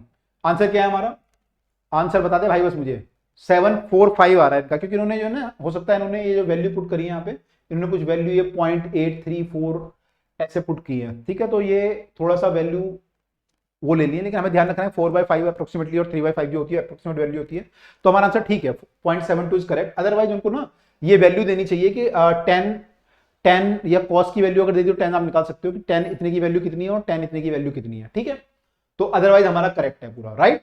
चलिए आगे मूव करते हैं। 3 metre long ladder weighing 20 kilogram leans on a, दीवार पे जो लैडर होती है वाले क्वेश्चन अब आ गया है यहाँ पे कि एक लैडर है 20 किलोग्राम की और ये लीन कर रही है अगेंस्ट अ वॉल, ये वॉल है, दीवार है और ये फ्लोर है, फर्श है। तो weighing on a friction less wall, ये फ्रिक्शन लेस है, यहाँ पे कोई फ्रिक्शन नहीं है, friction is zero, mu is zero. तो यहाँ पे लीन कर रही है, its feet rest on a floor 1 metre from the wall, ये जो डिस्टेंस है ये 1 मीटर है और लैडर जो है 3 मीटर है। यानी आप ये भी निकाल सकते हो कि ये कितना है, तो आप है ना, क्योंकि परपेंडिकुलर होगा ये। ठीक है, आप कोई बच्चा बोलेगा मेरे घर में दीवार 70 डिग्री पे है, तो भाई ऐसी दीवारें वैसे लोगों के घर में यूजुअली नहीं होती है, लेकिन हो सकता है किसी घर में दीवारें बनी हो 70 डिग्री वाली, लेकिन यहाँ पे परपेंडिकुलर मानते हैं हम लोग। तो हम लोग मानेंगे कि आम आदमी की सीढ़ी है, तो भाई सीढ़ी आम आदमी यूज करता है, वो सीढ़ी है, तो घर में जो दीवार है वो 90 डिग्री पे है। ठीक है, अच्छा अब क्या है, यहाँ पे कुछ बोला नहीं कि फ्लोर पे फ्रिक्शन है या नहीं है, तो होना चाहिए, फ्रिक्शन होगा मतलब। Find the reaction force on the wall and the floor, आपको बता दें कि वॉल कितना फोर्स लगाएगी इस पे और फ्लोर कितना फोर्स लगाएगा, ये आपको निकालना है। ठीक है जी, तो देखो कैसे कैसे करेंगे। लैडर है ये, लैडर पे फोर्स लगेगा दीवार का। अब दीवार जो है दो फोर्स लगा सकती थी, एक तो हॉरिजॉन्टल और एक वर्टिकल। अब वर्टिकल फोर्स तो तब लगेगा, जैसे मान लो सीढ़ी यहां पे है तो इससे वर्टिकल फोर्स लगता है, वो तब लग सकता है जब क्या हो, अगर सीढ़ी इस पे फिसलेगी तो उसमें फोर्स लगता है वर्टिकल, वो कब लगेगा, लेकिन जब वॉल आपकी फ्रिक्शन हो, उसमें जब फ्रिक्शन हो तभी लग सकता था। भाई अगर मान लो सीढ़ी नीचे खिसकेगी तो फ्रिक्शन ऊपर लगेगा, ठीक है, लेकिन यहाँ पे फ्रिक्शन तो है ही नहीं, तो यहाँ पे केवल एक फोर्स लगेगा जो कि हॉरिजॉन्टल होगा। ठीक है, तो हम इस फोर्स को मान लेते हैं कि ये F1 लग रहा है। ठीक है, ओके, अब नीचे देखते हैं फ्लोर पे। फ्लोर पे फोर्स जो है एक तो F2 लगेगा, फ्लोर F2 लगाएगा ऊपर की तरफ को, क्योंकि इस पर रखी हुई है सीढ़ी, और दूसरा फ्रिक्शन भी हो सकता है, यहाँ पे तो फ्रिक्शन भी लगेगा, तो मान लो ये हम मान लेते हैं कि F3। ठीक है, तो ये तीन फोर्स है, तो हमें तीन फोर्स निकालना है, तीन फोर्स निकालना है। ठीक है, उसके अलावा लेडर पे और फोर्स क्या है, इसका मास है, मास कितना है इसका 20 किलोग्राम, वो एक्ट कर रहा होगा सेंटर पे, तो इसका 20 किलोग्राम सेंटर पे मास एक्ट कर रहा है, राइट, 20 इंटू जी लिख दिया मैंने। तो ये चार फोर्स के जो इन्फ्लुएंस में ये इक्विलिब्रियम में है, और आपको पता है इक्विलिब्रियम रोटेशन और ट्रांसलेशन दोनों इक्विलिब्रियम में है, राइट। उसके अलावा तीन फोर्स हमें पता है, एक फोर्स पता नहीं है, तो तीन फोर्स हमें निकालने, तीन इक्वेशन चाहिए होंगी कम से कम। तो कैसे बनाएंगे तीन इक्वेशन, तो पहली इक्वेशन तो भाई जो हमने बेसिक पढ़ा उससे कर लेते हैं। बेसिक क्या है हमारा कि हमारा एफ एक्स जीरो होगा यहाँ पे और एफ वाई भी जीरो होगा, फोर्स इन वाई डायरेक्शन भी जीरो होना चाहिए एक्स में भी। ठीक है, तो हमारा इक्विलिब्रियम दोनों तरफ है ना, तो एफ एक्स जीरो होने का मतलब क्या हुआ आपका कि F1 जो होगा और F3 आपस में बराबर होंगे, this implies that F1 force इधर को लग रहा है और F3 फोर्स इधर को लग रहा है, दोनों बराबर होंगे। पहली बात तो ये निकल के आ गई, जितना फोर्स दीवार लगा रही होगी उतना ही यहाँ पे फ्रिक्शन भी लगा रहा होगा। ठीक है, पहले तो निकल के आया। दूसरा Fy जीरो होने का मतलब कि F2 जो होगा वो 20G के बराबर होगा, क्योंकि F2 ऊपर है 20G नीचे है, तो भाई F2 की तो वैल्यू निकल आई, F2 की तो वैल्यू निकल आई। अब हमें चाहिए F1 की वैल्यू, F1 की वैल्यू निकालने के लिए क्या करेंगे, F1 इक्वल टू F3 है, एक इक्वेशन हमारे पास है, एक और अगर इक्वेशन हमने बना ली तो फिर काम हो गया हमारा। अब एक और इक्वेशन कैसे बनाएंगे, तो अब क्या बचा, क्या बचा, अब क्या लगाना है भाई, चैप्टर हमारा रोटेशन चल रहा है तो टॉर्क लगाना होगा, कहीं ना कहीं टॉर्क लगाते हैं फिर, है ना, सीढ़ी वाले क्वेश्चन में से टॉर्क लगता है, तो टॉर्क हमारा जीरो होना चाहिए। अब टॉर्क जीरो है, लेकिन किसके अबाउट टॉर्क, किसके अबाउट लें टॉर्क, इस पॉइंट के अबाउट लें, इसके अबाउट लें, इसके अबाउट लें, इसके अबाउट लें, इसके किसके अबाउट लें, तो भाई हम किसी के अबाउट भी ले सकते हैं। खुशी की बात यह है कि हम किसी के भी अबाउट ले सकते हैं, लेकिन ध्यान देने की बात भी है, ध्यान देने की बात यह है कि हम उसके अबाउट लेते हैं जहां पे हमारे कैलकुलेशन थोड़ा इजी हो जाए, है ना, तो उसके अबाउट हम टॉर्क लेते हैं। तो किसके अबाउट लू बताऊं, ऐसे करता हूं मैं, इसके अबाउट ले लेता हूं, क्योंकि इसके अबाउट टॉर्क लूंगा तो फिर क्या होगा, मेरे दोनों फोर्स का टॉर्क तो खत्म हो जाएगा, तो मुझे कैलकुलेशन कम करनी पड़ेगी। तो मैं मान लेता हूं ये हमारा पॉइंट ए है, तो मैं टॉर्क अबाउट ए ले लेता हूं। ठीक है, torque about A is zero ले लेते हैं, तो ए के अबाउट टॉर्क लेंगे तो ये जीरो, ये जीरो, इसका टॉर्क कितना आएगा, टॉर्क हमारा होता है फोर्स इनटू परपेंडिकुलर डिस्टेंस, ये वाला फोर्स यहाँ पे है और इसके अबाउट टॉर्क ले रहा हूं, परपेंडिकुलर डिस्टेंस क्या होगा इसके बराबर, ये फोर्स ऐसे काम कर रहा है, परपेंडिकुलर डिस्टेंस के बराबर होगा, तो टॉर्क कितना हो जाएगा 20 into g into perpendicular distance, perpendicular distance कितना हो जाएगा, 3 मीटर की सीढ़ी है तो ये 1.5 मीटर हो गया। अब ये आपको डिस्टेंस दिया नहीं हुआ है तो इसको थीटा मान लेते हैं, अगर ये थीटा है तो ये 1.5 cos थीटा हो जाएगा, तो 1.5 cos थीटा ये टॉर्क आया इसका। और एक कैसा टॉर्क होगा, क्लॉकवाइज या एंटी क्लॉकवाइज, इसके अबाउट जो ये 20G है इसको क्लॉकवाइज घुमा रहा है या एंटी क्लॉकवाइज घुमा रहा है, ये लैडर है इस पे ऐसे नीचे फोर्स लग रहा है, कैसे घुमा रहा है इसको, ये घुमा रहा है क्लॉकवाइज, तो ये क्लॉकवाइज हुआ। अब इसका टॉर्क देखो ये कैसे घुमा रहा है, एंटी क्लॉकवाइज, तो दोनों टॉर्क बराबर होंगे आपस में। तो इसका टॉर्क कितना होगा, इसका टॉर्क हो जाएगा force into perpendicular distance, force ये है और इस पॉइंट के अबाउट टॉर्क चाहिए, तो परपेंडिकुलर डिस्टेंस कहां पे लगा, कौन सा लोगे, ये वाला लेना पड़ेगा आपको। तो परपेंडिकुलर डिस्टेंस उसका हो जाएगा, दोनों टॉर्क बराबर हैं, तो F1 इंटू परपेंडिकुलर डिस्टेंस मतलब ये AB cos थीटा तो ये हो जाएगा और AB sin थीटा ये लेंथ हो जाएगी, तो हम लिखेंगे AB sin थीटा। क्या लिखेंगे, AB sin थीटा। AB की लेंथ हमें पता है 3 मीटर है, तो ये 3 sin थीटा हो जाएगी। तो यहां से क्या इक्वेशन बन रही है भाई, यहां से हमारी बन रही है 20 इंटू जी। अब जी क्या ले, 9.8 ले या 10 ले लेते चलो। वैसे आप लोगों ने 9.8 ले लेना, मैं आपको समझाने के लिए 10 ले रहा हूं क्योंकि फिर कैलकुलेशन बहुत लंबी हो जाएगी। लेकिन पेपर में जब क्वेश्चन आएगा तो जब तक वो बोले ना पेपर में, आपको 9.8 ही लेना, ठीक है। चलिए 10 इंटू 1.5 इंटू इक्वल टू, मैं कॉस को यहां ले आता हूं, F1 इंटू ए बी की वैल्यू 3 है और ये हो जाएगा टेन थीटा। ये क्या हो जाएगा, साइन थीटा अपॉन में कॉस थीटा हो जाएगा टेन थीटा, साइन अपॉन में कॉस चला गया वहां पे, ठीक है। तो ये आया, तो वैल्यू कितनी आई है भाई, 200 इंटू 1.5 करेंगे तो कितना आएगा, 200 इंटू 1.5 करेंगे तो 300 आ जाएगा, 300 बटे 3 अपॉन में आ जाएगा 100 आ जाएगा।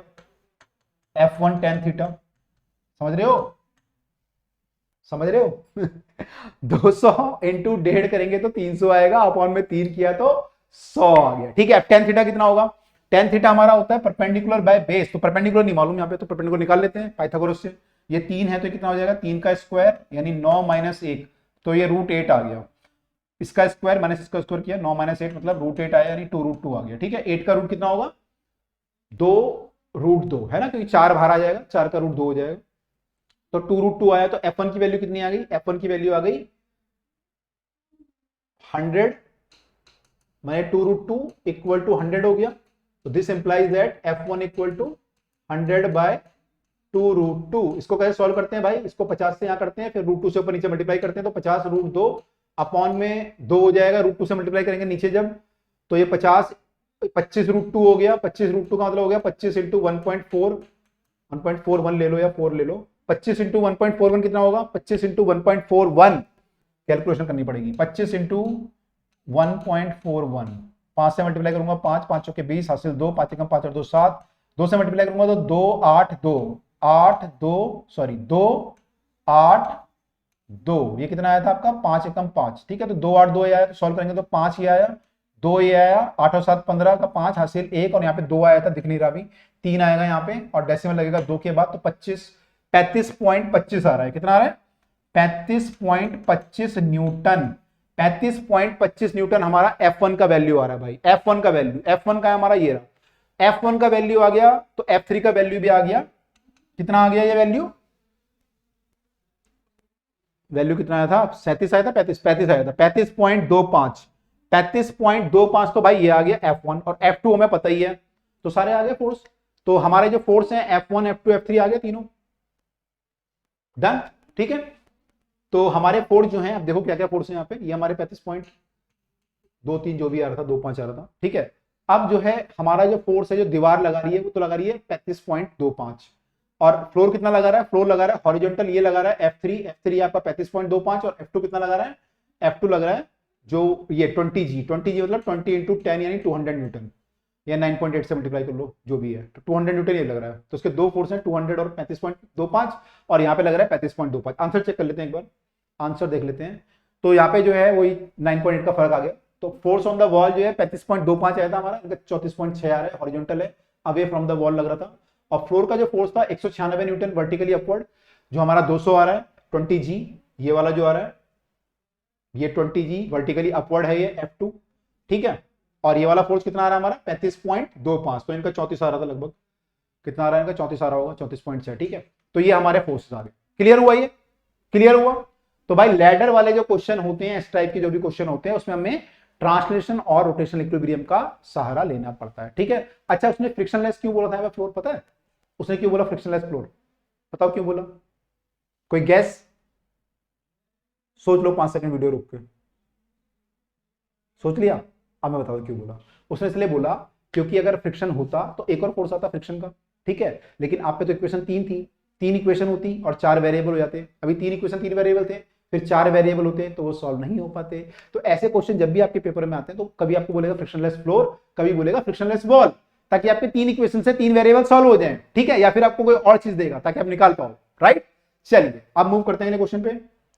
ओ भाई ये बहुत खतरनाक क्वेश्चन है, ये क्वेश्चन बहुत खतरनाक है, अगर आप मतलब खतरनाक है, थोड़ा सोच के करना पड़ेगा बहुत, है ना। इक्वेशन बड़ी ठीक ठाक है इसकी, तो करते हैं, चलो देखते हैं क्वेश्चन क्या है। देखो क्वेश्चन क्या है, as shown in the figure two side of a step ladder, एक लैडर है जो सफेदी करने वाली टाइप की लैडर होती है, सफेदी करते हैं, तो वो लैडर है और ये बी ए साइड है और सी ए साइड दोनों 1.6 मीटर है, ये भी 1.6 मीटर है, ये भी 1.6 मीटर है। लॉन्ग एंड हिंज एट ए पे हिंज है, ए पे क्या है, हिंज है, ठीक है। हिंज का मतलब क्या है, दरवाजा आपका हिंज होता है ना, दरवाजा आपका हिंज होता है एक एक्सिस पे, जो जहां पे पीछे वो लगते हैं ना उसके, जो जहां से घूमता है इसके अबाउट, उसको बोलते हैं हिंज। हिंज में क्या होता है, हिंज में जो होता है ना टॉर्क लगता है, फोर्स नहीं लगता। जब आप दरवाजे को घुमाते हो तो क्या होता है, सॉरी फोर्स लगता है, टॉर्क नहीं लगता उसमें, है ना। तो हिंज जो दरवाजा होता है जब वो घूमता है तो हिंज जो होता है वो फोर्स तो प्रोवाइड करता है लेकिन टॉर्क प्रोवाइड नहीं करता। मतलब आप दरवाजे को खींचोगे अगर तो दरवाजा खींचेगा नहीं बाहर, क्योंकि उसको वहां पे फिक्स है वो, तो फोर्स तो मिल जाएगा उसे, लेकिन घुमाओगे तो घूम जाएगा क्योंकि टॉर्क नहीं मिलेगा, ठीक है। तो हिंज जो होता है, लिख लो, हिंज में क्या मिलता है, हमें फोर्स मिलता है लेकिन टॉर्क जीरो होता है। खैर यहां पे हिंज है, इस केस में ए पे हिंज है।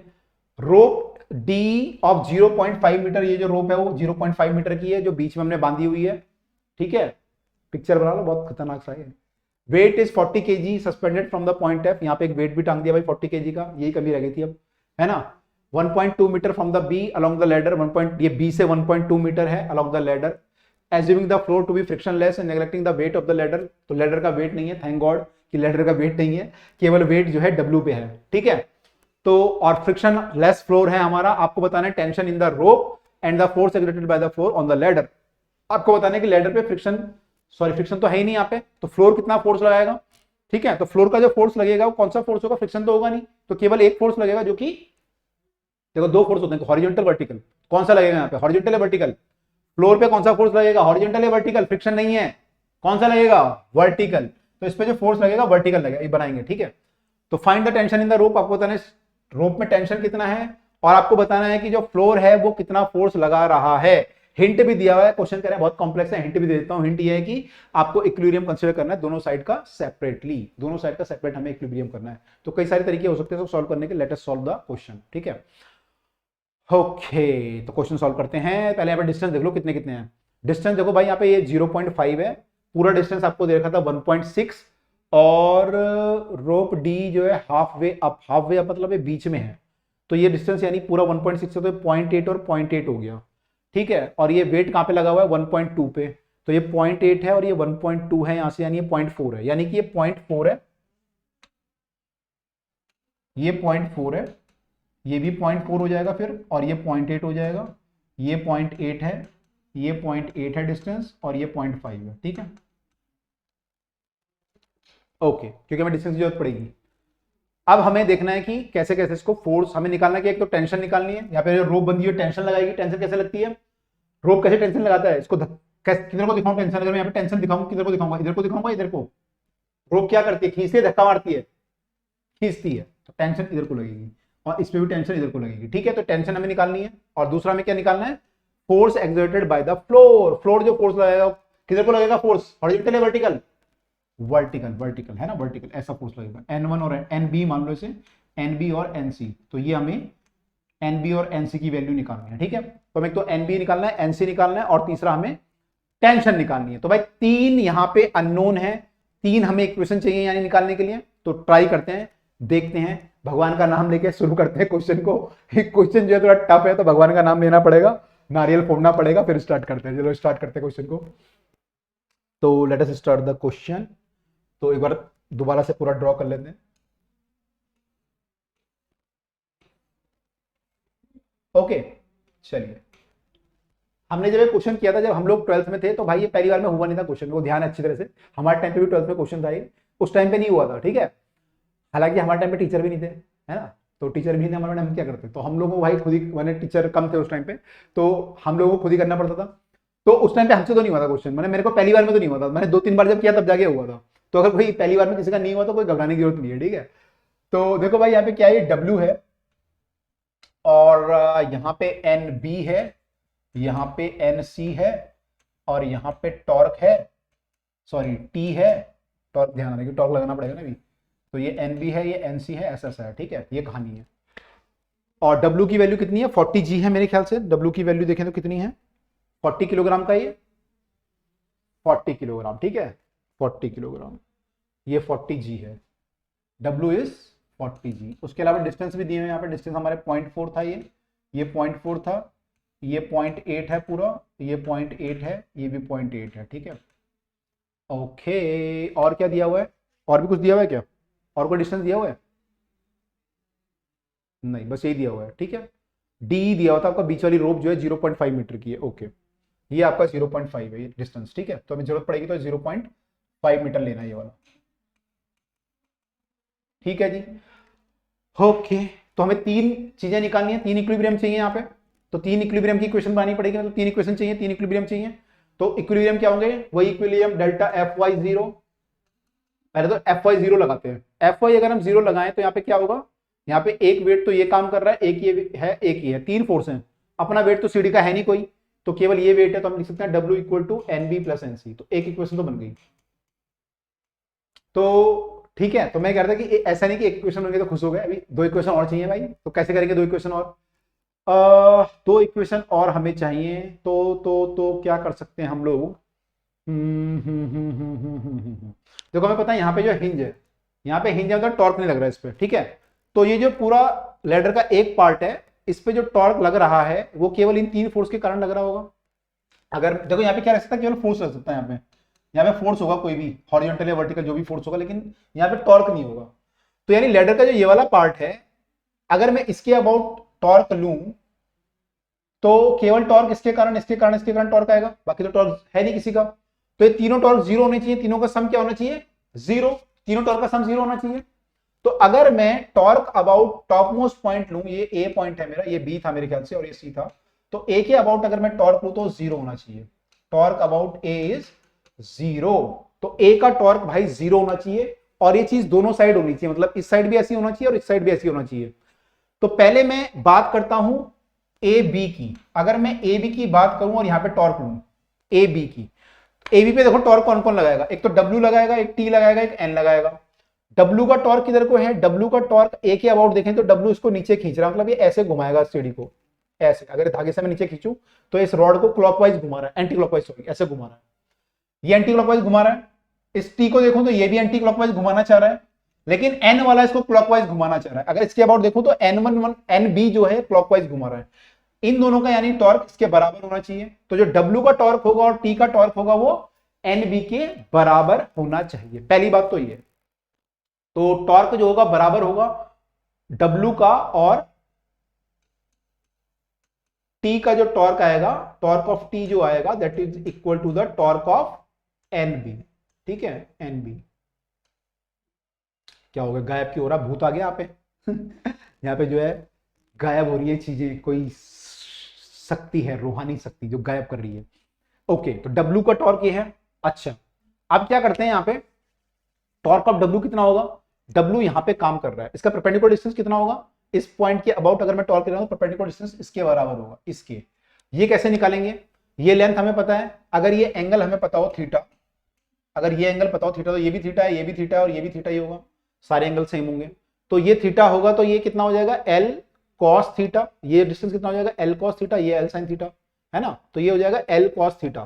तो W का टॉर्क हो जाएगा W into L cos theta, L मतलब 0.5 cos थीटा, ठीक है। तो 4, ये कितना डिस्टेंस है, 0.4 cos थीटा हो जाएगा ये हमारा। तो हम लिखते हैं W into 0.4 cos theta, W कहां गया, W इंटू 0.4 cos थीटा, ठीक है। ये टॉर्क आया, अब आ रहा है W वापस। W बेटा कहां गए थे, अब वापस आ रहे हो। T का टॉर्क क्या होगा, T का टॉर्क भी सेम डायरेक्शन में, तो प्लस कर देंगे। T का टॉर्क कितना हो जाएगा, T into perpendicular distance, perpendicular distance कितना हो जाएगा, इसके बराबर हो जाएगा। ये डिस्टेंस कितना हो जाएगा, पाइथागोरस थ्योरम से निकाल लो, या फिर थीटा मान के अगर निकालोगे तो ये डिस्टेंस हो जाएगा आपका, या तो पाइथागोरस से भी निकाल सकते हो, क्योंकि 0.5 है तो 0.25 हो जाएगा, आधा इसका। तो ये आपको पता है, ये पता है, तो ये निकल सकता है, लेकिन मैं थीटा से पहले लिखता हूँ।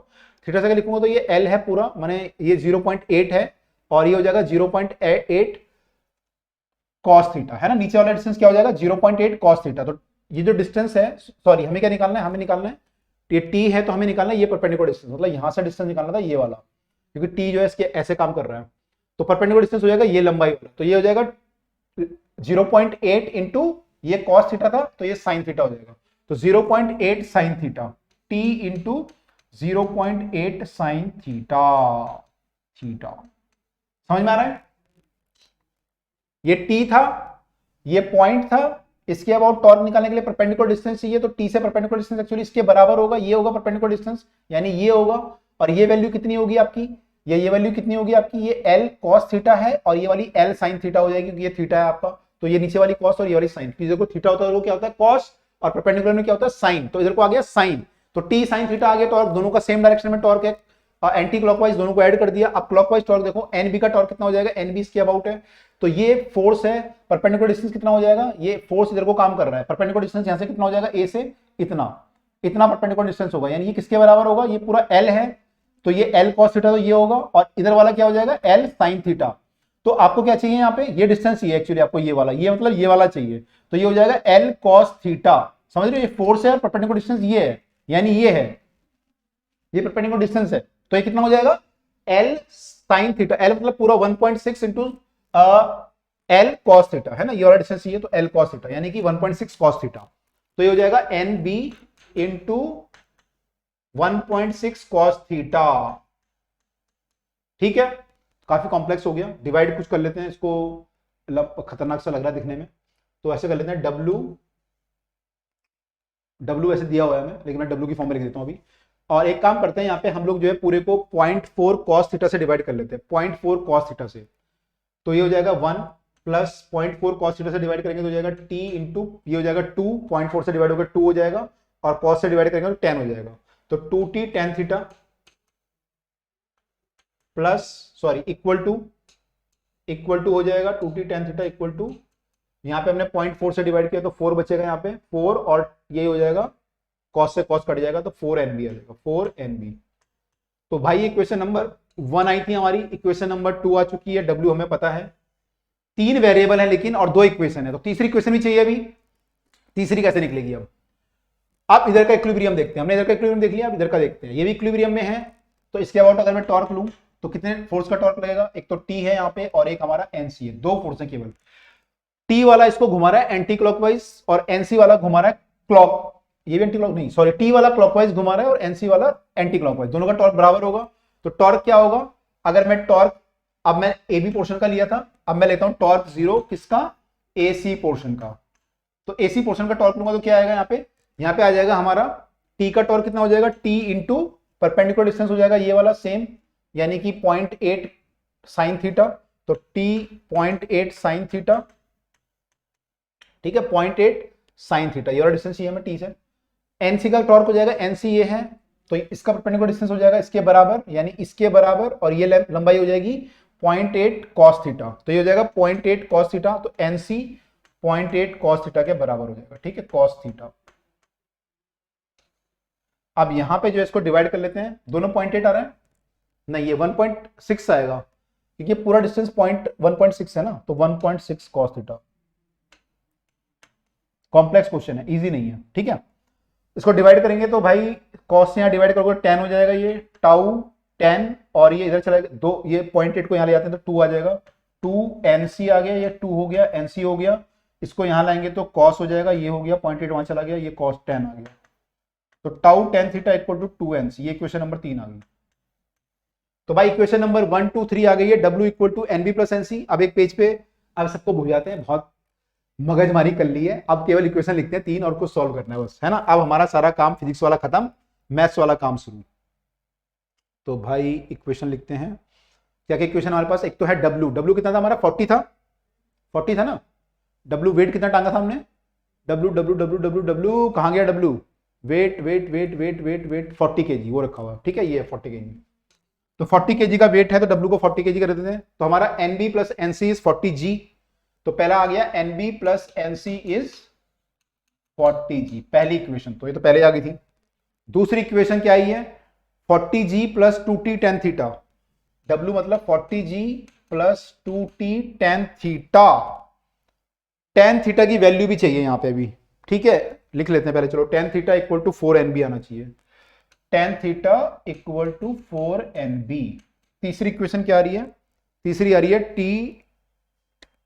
टेंशन है ये, टाउ नहीं है, टेंशन है, tension into tan theta equal to 2nc।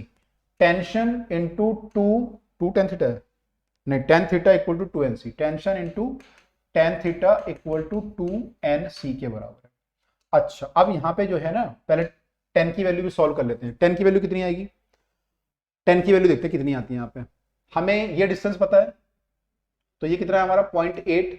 अगर मैं सारा ट्रायंगल को लूंगा तो 0.8 है, ये पूरा 0.5 दिया हुआ था क्वेश्चन में, तो ये 0.25 हो गया, तो ये 0.25 हो गया, तो ये हमें निकालना है tan थीटा। तो tan थीटा कितना हो जाएगा? परपेंडिकुलर बाय बेस, तो ये निकालना पड़ेगा पहले। ये कितना हो जाएगा? इसका स्क्वायर माइनस इसका स्क्वायर, यानी 0.8 का स्क्वायर करेंगे तो ये कितना हो जाएगा? यहां पे सॉल्व कर लेते हैं। ये 0.8 है और ये 0.25 है, हमें चाहिए ये वैल्यू, तो ये हो जाएगा आपका 0.8 का स्क्वायर माइनस 0.25 का स्क्वायर। थोड़ा कॉम्प्लेक्स है, ऐसे करते हैं इसको, हम कर लेते हैं 0.8 का स्क्वायर मतलब हो जाएगा कि 8/10 का स्क्वायर, तो ये हो जाएगा 64/100, और माइनस 25/100 का स्क्वायर, 25/100 का स्क्वायर मतलब ये हो जाएगा 100 का स्क्वायर इंटू 25 का स्क्वायर, 625। बड़ा कॉम्प्लेक्स आ रहा है।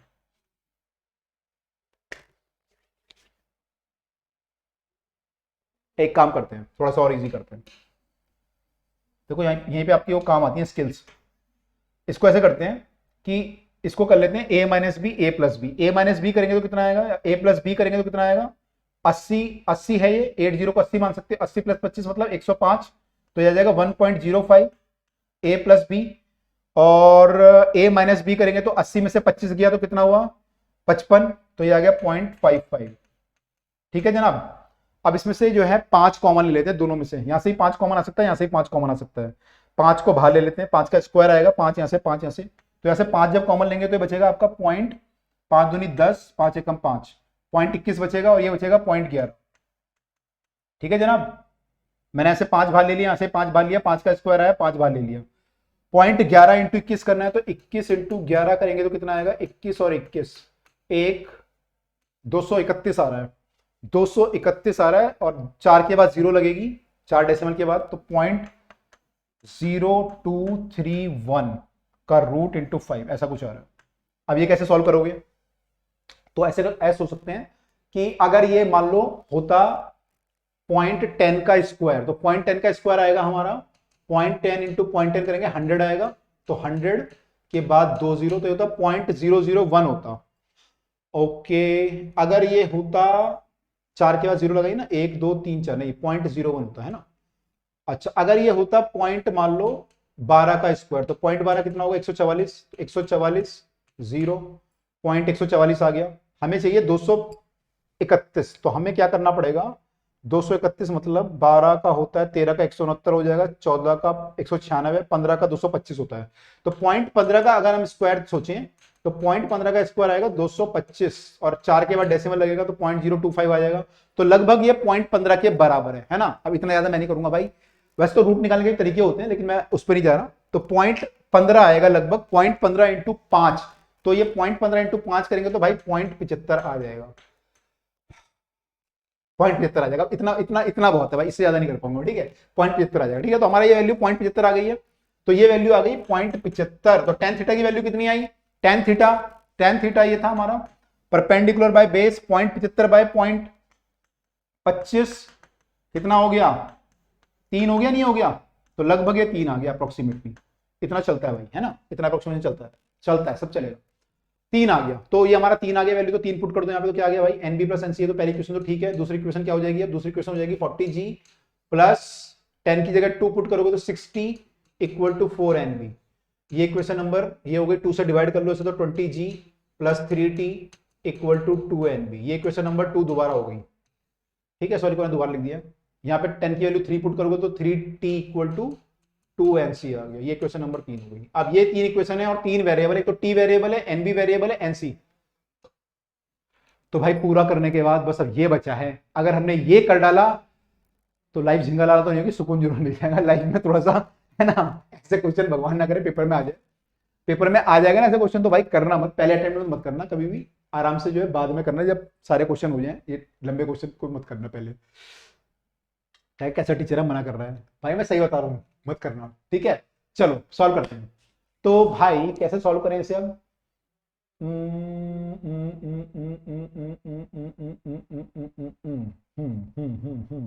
वैसे तो हम इन दोनों क्वेश्चन को भी सॉल्व कर सकते थे क्योंकि यहाँ पे एनबी और टी आ रहा था दोनों इक्वेशन में, तो ये दोनों इक्वेशन सॉल्व हो सकते हैं। दो वेरिएबल है, दो इक्वेशन है, नहीं तो सेम इक्वेशन है ना। अच्छा इक्वेशन नंबर 1 तो वो है हमारी, ओके। तीन इक्वेशन ये नहीं है, ये तो यही है। एनबी प्लस एनसी हमारा ये है, और ओके। तो एक काम करते हैं यार, एनबी हमारा टी की टर्म में आ जाएगा यहाँ से, और एनसी भी टी की टर्म में आ जाएगा, उसको वहां पुट कर लेते हैं, टी की वैल्यू आ जाएगी पहले तो, ये कर लेते हैं, ये बढ़िया लग रहा है मुझे। एनबी की वैल्यू निकालते हैं यहाँ से, वहां पुट करते हैं, तो क्या आएगा हमारा इक्वेशन नंबर 1 का यूज करेंगे। अगर putting the value of NB and NC from equation 2 and 3 respectively in equation 1, तो मैं इसको वैल्यू को उठाकर यहां पुट कर देता हूं। एनबी की वैल्यू कितनी आ जाएगी, 2 यहां चला जाएगा तो ये आएगा 10g प्लस 3/2t। तो एनबी की वैल्यू आ गई, वहां पे एनबी की वैल्यू पुट करेंगे तो कितना आएगा, 10g प्लस 3/2t, तो ये आ गया एनबी की वैल्यू। अब एनसी की वैल्यू पुट करते हैं, एनसी की वैल्यू तो 3/2t आ जाएगा, तो प्लस 3/2t आ गया है इक्वल टू 40g, तो भाई यहां से t आ जाएगा। t कितना आ जाएगा देखो, थैंक गॉड कुछ तो आया, तो कितना आया 10g वहां चला जाएगा, 30g हो जाएगा, 30g और इधर कितना हो जाएगा 3/2 और 3/2 मिलके 3t हो जाएगा। 3t इक्वल टू 30g आ रहा है, 3t equal to 30g, 3t equal to 30g, तो t का वैल्यू 10g आ रहा है जी, तो 9.8 कर लेते हैं जी, तो लगभग 98 न्यूटन टी का वैल्यू आ रहा है। ठीक है, तो पहले तो ये आया, एक बार चेक कर लेते हैं आंसर, क्योंकि यार बहुत ज्यादा मगजमारी हो गई है। अगर गलत आ गया ना आंसर तो मेरी हिम्मत नहीं है कि मैं दोबारा जाके सारे आंसर, तीनों आंसर चेक करूंगा। पहले इसको चेक कर लेते सही आया नहीं आया। लेट अस सी टी की वैल्यू कितनी आ रही है इनकी, इन्होंने पूरा कैलकुलेशन किया ना, पाइथागोरस थ्योरम वगैरह भी लगाई शायद। तो टी का वैल्यू आ रहा है भाई, प्लीज सर प्लीज भगवान टी की वैल्यू सही देना मेरी, 96। हाँ ठीक है, लगभग ठीक है, 96.7 आ रहा है इनका, हमारा 98 आ रहा है, 9.8 आ रहा है। ठीक है, तो लगभग कुछ उसमें फर्क पड़ गया होगा, पाइथागोरस थ्योरम लगाई हुई उन्होंने, तो वहां पे जो है थोड़ा सा स्क्वायर फर्क पड़ जाता। ठीक है, तो थैंक गॉड कुछ तो ठीक किया है, कुछ तो फिजिक्स आती है। चलो अब करते हैं बाकी वैल्यू सॉल्व। बाकी क्या कर सकते हो, अब एनसी निकाल सकते हो इजीली, क्योंकि टी निकल गया तो एनसी भी निकल जाएगा। एनसी इज 3/2t, तो NC is 3/2t, NC is 3/2t, NC is 3/2t। क्या हो गया भाई, NC is equal to 3/2t, तो 3/2 इंटू 98 सॉल्व करेंगे तो कितना आएगा 49, 3 से मल्टीप्लाई करोगे तो 150 से 3 कम कर लो 147 न्यूटन, ये एनसी की वैल्यू आ गई। एनसी भी आ गया, ठीक है। अब निकालना है एनबी। एनबी की वैल्यू कैसे निकालोगे, एनबी की वैल्यू आपको पता है, एनबी प्लस एनसी जो था हमारा, वो था हमारा 40g, तो यहां से निकाल लेते हैं। एनबी प्लस एनसी हमारा 40g है, तो NB plus NC is 40g, तो एनबी कितना हो जाएगा, क्या हो गया भाई, एनबी हो जाएगा 40g माइनस एनसी, यानी कि 40g होगा 40 इंटू 9.8 माइनस 147। इसको सॉल्व कर लेना भाई, जो भी आएगा कितना आएगा, ये आ जाएगा आपका 9.8 से मल्टीप्लाई करोगे तो 4 से मल्टीप्लाई करोगे, 4 अट्ठे 32, 7 से 3, 4 में 36 और 3 39, 392 में से 147 घटाना आपको, कितना हो जाएगा, 12 में से 7 गया 5, 8 में से 4 गया 4, और 8 में से 4 गया 4, 3 में से 1 गया 2, 245 न्यूटन। तो हमारा आंसर आ रहा है 245, 147 और 98। एनसी 147 है और 147 और 245। एक बार चेक कर लेते हैं आंसर, 147 245, इतना बड़ा सॉल्व किया, देखो वही आ रहा है 247 और 145 आ रहा है इनका, दो है ना, वो थोड़ा दो का फर्क आ रहा है क्योंकि वो पॉइंट में फ्रैक्शन में फर्क होगा। हमारा 145 आ रहा है ये, और वो 247 आ रहा है। ठीक है, तो हमारा आंसर अप्रोक्सीमेटली जो है लगभग हमारा आंसर ठीक है। चलिए मूव करते हैं अगले क्वेश्चन की तरफ को। ओके, अगला क्वेश्चन, ये सिंपल क्वेश्चन है, टफ नहीं है। ठीक है, तो अब सिंपल क्वेश्चन आ गया हमारा, मतलब उतना टफ नहीं है, इजी है। ठीक है, ऐसे क्वेश्चन जो हमने करे थे पिछले वाले, वो एक आधा क्वेश्चन ही होता है, बहुत क्वेश्चन नहीं होता। ठीक है, a rope of negligible mass is bound over a hollow cylinder of mass 3 kg and radius 40 centimetre. एक रोप को हमने एक सिलेंडर के ऊपर बांधा है, हॉलो सिलेंडर है ये, इसका मास दिया हुआ है आपको 3 kg और रेडियस दी हुई है आपको 40 सेंटीमीटर, यानी कि 0.4 मीटर मान सकते हो, है ना। What is the angular acceleration, rope यहां पे बांधी हुई है, ऐसे बांधी हुई है, and what is the angular acceleration if the rope is pulled with the force of 30 newton, अगर इसमें 30 न्यूटन का फोर्स लगाए तो इसका एक्सेलरेशन कितना होगा, and what is the linear acceleration of the rope. ठीक है, तो इस पे एंगुलर एक्सेलरेशन आपको बताना है और लीनियर एक्सेलरेशन आपको बताना है कितना होगा if the rope there is no slipping. ठीक है, रोप जो है स्लिप नहीं कर रही। ठीक है, ये क्वेश्चन इस पे हमें एक और कॉन्सेप्ट यूज करना पड़ेगा। तो चलो एंगुलर एक्सेलरेशन निकालते हैं। पहले एंगुलर एक्सेलरेशन कैसे निकालेंगे, आपको यहाँ पे फोर्स पता है, फोर्स से टॉर्क निकाल सकते हो। ये सिलेंडर जो है इसके अबाउट घूमेगा गोल गोल गोल गोल गोल गोल गोल गोल, तो कितना टॉर्क लगेगा इस पे, टॉर्क होता है फोर्स इंटू परपेंडिकुलर डिस्टेंस। यहाँ परपेंडिकुलर डिस्टेंस कितना हो जाएगा, रेडियस के बराबर हो जाएगा, तो हमारा टॉर्क यहाँ पे हो जाएगा फोर्स इंटू परपेंडिकुलर डिस्टेंस, मतलब रेडियस यानी 0.4। ये हमारा टॉर्क आया, force into distance is torque. और आपको निकालना है एल्फा, तो आपको पता है एल्फा और टॉर्क में क्या रिलेशन होता है, torque equal to I alpha होता है, tau equal to I alpha होता है। तो this implies that alpha equal to tau by I, tau by I. तो आई कितना होगा आपका, टाउ तो आपने निकाल लिया ऊपर, आई कितना होगा, आई यहां से निकाल लेंगे।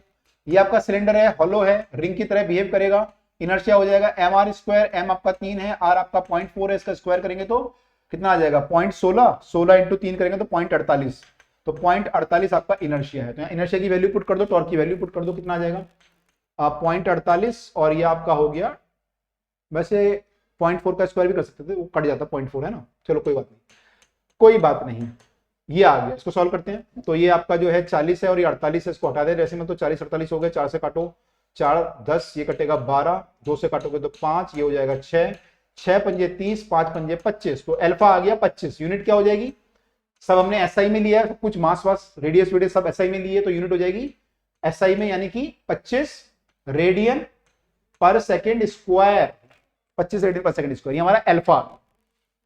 ठीक है, अब ये बोला what is the linear acceleration of the rope, इसका ए कितना होगा ये हमें बताना है। तो अल्फा तो हो गया, रोप का लीनियर एक्सेलरेशन कितना होगा, there is no slipping in the rope. तो ये क्वेश्चन एक्चुअली आप आगे जाके भी पढ़ेंगे, रोटेशन जब आपका टॉपिक आएगा उसकी हम वीडियो बनाएंगे, तो आपको वहां पे पता चलेगा कि जो ए और अल्फा में रिलेशन होता है, यहां पे जब ऐसी चीज होती है नो स्लिपिंग बोल रहा है, तो यानी v equal to omega R follow होता है। क्या फॉलो होता है, इसकी जो रोप की वेलोसिटी होगी और इसकी जो ओमेगा होगी सिलेंडर की, वो v equal to omega R से रिलेटेड होगी। दोनों तरफ अगर मैं डिफरेंशिएट करूं तो v का डिफरेंशिएशन आता है a, और ओमेगा का डिफरेंशिएशन करूं डी ओमेगा बाय dt तो आएगा अल्फा आर। तो a और अल्फा में ये रिलेशन होता है, a equal to alpha R. तो अगर ऐसे लिखा है नो स्लीपिंग, तो a जो है इसका रोप का जो एक्सेलरेशन है और सिलेंडर का जो अल्फा है वो ऐसे रिलेटेड होंगे, a equal to alpha R से। तो a कितना हो जाएगा हमारा, a हमारा हो जाएगा, this implies that a equal to alpha 25 है, r आपका 0.4 है, 25 चौके 100 आएगा, एक के बाद डेसिमल लगाना है तो 10 आ गया, 10 यूनिट क्या हो गई, मीटर पर सेकेंड स्क्वायर। तो भाई ये हमारा एक्सेलरेशन का वैल्यू भी आ गया है। चेक कर लेते हैं एक बार आंसर, अल्फा 25 और ए हमारा 10, बिल्कुल सही आंसर। तो भाई इस तरीके से हमने जो है टॉर्क के एडवांस वाले क्वेश्चन, मतलब अच्छे वाले क्वेश्चन भी कर लिए हैं। आई होप आपका टॉर्क का कंसेप्ट बिल्कुल क्लियर हो गया होगा। अगर आपने दोनों वीडियो देखी होंगी तो भाई टॉर्क में आपको कोई दिक्कत भी नहीं आने वाली आपके कंपटीशन तक। तो भाई अब हम आपसे मिलेंगे अगली वीडियो में, जिसमें कि हम लोग अब अगले टॉपिक करने वाले हैं, एंगुलर मोमेंटम का कंजर्वेशन करने वाले हैं।